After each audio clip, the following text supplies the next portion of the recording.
ಹುಲಿ ಸೆರೆ ಹಿಡಿಯಲು ಅರಣ್ಯ ಇಲಾಖೆ ವಿಫಲವಾಗಿದ್ದು ಗ್ರಾಮಸ್ಥರು ಆಕ್ರೋಶ ಹೊರಹಾಕಿದ್ದಾರೆ.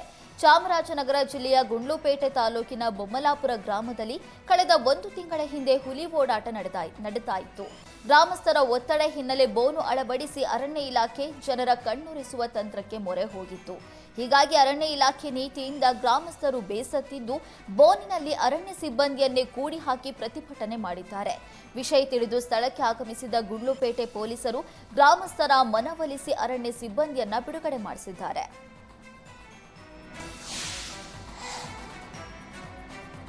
ಚಾಮರಾಜನಗರದ ಅಜ್ಜಿಪುರ ಹನೂರು ಮಾರ್ಗದಲ್ಲಿರುವ ಕಣಿವೆ ಆಂಜನೇಯ ಸ್ವಾಮಿ ದೇಗುಲಕ್ಕೆ ಖದೀಮರು ಕನ್ನ ಹಾಕಿದ್ದಾರೆ. ತಡರಾತ್ರಿ ದೇವಾಲಯಕ್ಕೆ ನುಗ್ಗಿ ಖದೀಮರು ಹುಂಡಿ ದೋಚಿ ಪರಾರಿಯಾಗಿದ್ದಾರೆ. ಸ್ಥಳಕ್ಕೆ ರಾಮಾಪುರ ಪೊಲೀಸರು ಭೇಟಿ ನೀಡಿ ಪರಿಶೀಲನೆ ನಡೆಸಿದ್ದಾರೆ. ಇತ್ತೀಚೆಗೆ ಈ ಭಾಗದ ಜಮೀನಿನಲ್ಲಿ ಕೇಬಲ್ಗಳು ಕಳ್ಳತನವಾಗ್ತಿದೆ, ಮೇಕೆಗಳನ್ನು ಕದ್ದೊಯ್ದಿದ್ದಾರೆ. ಹೀಗಾಗಿ ಪೊಲೀಸರು ಆದಷ್ಟು ಬೇಗ ಖದೀಮರ ಹೆಡೆಮುರಿ ಕಟ್ಟಬೇಕು ಅಂತ ಸ್ಥಳೀಯರು ಆಗ್ರಹಿಸಿದ್ದಾರೆ.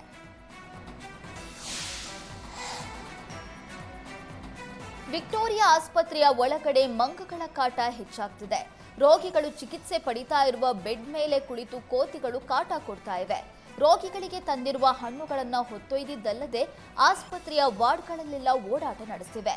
ಸಿಬ್ಬಂದಿ ಓಡಿಸಿದ್ರೂ ಕೂಡ ಪದೇ ಪದೇ ಆಸ್ಪತ್ರೆ ಒಳಗೆ ನುಗ್ಗಿ ದಾಂಧಲೆ ಮಾಡ್ತಿವೆ.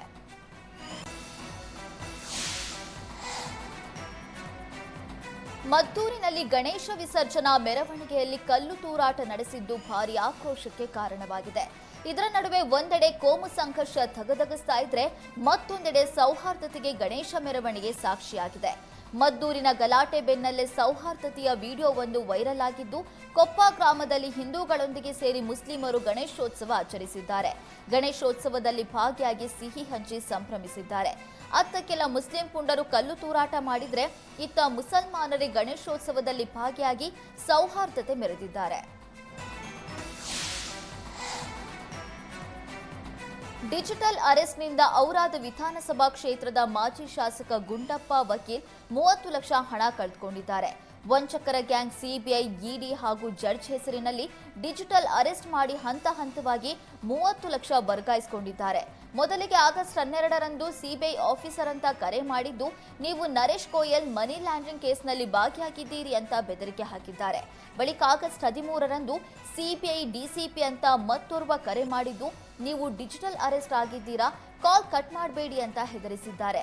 ಬಳಿಕ ಆನ್ಲೈನ್ನಲ್ಲಿ ಫೇಕ್ ಜಡ್ಜ್ ಮುಂದೆ ಹಾಜರುಪಡಿಸಿದ್ದಾರೆ.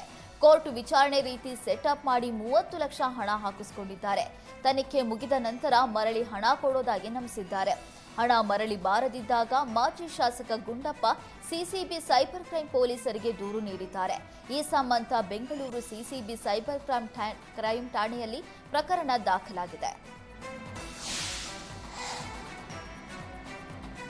ಸರ್ಕಾರಿ ಕಾರ್ಯಕ್ರಮಗಳಲ್ಲಿ ತಮ್ಮನ್ನ ಕಡೆಗಣಿಸಲಾಗ್ತಾ ಇದೆ ಅಂತ ಸಭಾಪತಿ ಬಸವರಾಜ ಹೊರಟ್ಟಿ ಬೇಸರ ಹೊರಹಾಕಿದ್ದಾರೆ. ಈ ಸಂಬಂಧ ಸ್ಪೀಕರ್ ಯುಟಿ ಖಾದರ್ ಪತ್ರ ಬರೆದು ಅಸಮಾಧಾನ ಹೊರಹಾಕಿದ ಬಸವರಾಜ ಹೊರಟ್ಟಿ, ಪುಸ್ತಕ ಮೇಳ, ಲೇಸರ್ ಲೈಟ್ ಅಳವಡಿಕೆಗೂ ಸಭಾಪತಿ ಅಭಿಪ್ರಾಯ ಪಡೆದಿಲ್ಲ. ಸಿಪಿಐ ಕಾಮನ್ವೆಲ್ತ್ ಸಮ್ಮೇಳನ ಆಯೋಜನೆಯ ರೂಪುರೇಷೆಗೂ ನಮ್ಮ ಅಭಿಪ್ರಾಯ ಕೇಳಿಲ್ಲ. ಯಾವುದೇ ಕಾರ್ಯಕ್ರಮ ನಡೆದರೂ ಸೌಜನ್ಯಕ್ಕೂ ಮುಂಚೆಯೂ ಏನೂ ಹೇಳೋದಿಲ್ಲ. ಇವೆಲ್ಲವನ್ನ ಇಲ್ಲಿವರೆಗೆ ಸಹಿಸಿಕೊಂಡು ಬಂದಿದ್ದೇನೆ. ಯಾವುದೇ ಕಾರ್ಯಕ್ರಮ ನಡೆದರೂ ಏಕಪಕ್ಷೀಯ ನಿರ್ಧಾರ ತೆಗೆದುಕೊಳ್ಳಲಾಗ್ತಾ ಇದೆ ಅಂತ ಸ್ಪೀಕರ್ ಖಾದರ್ ಏಕಪಕ್ಷೀಯ ನಿರ್ಧಾರದ ವಿರುದ್ಧ ಹೊರಟ್ಟಿ ಆಕ್ರೋಶ ವ್ಯಕ್ತಪಡಿಸಿದ್ದಾರೆ.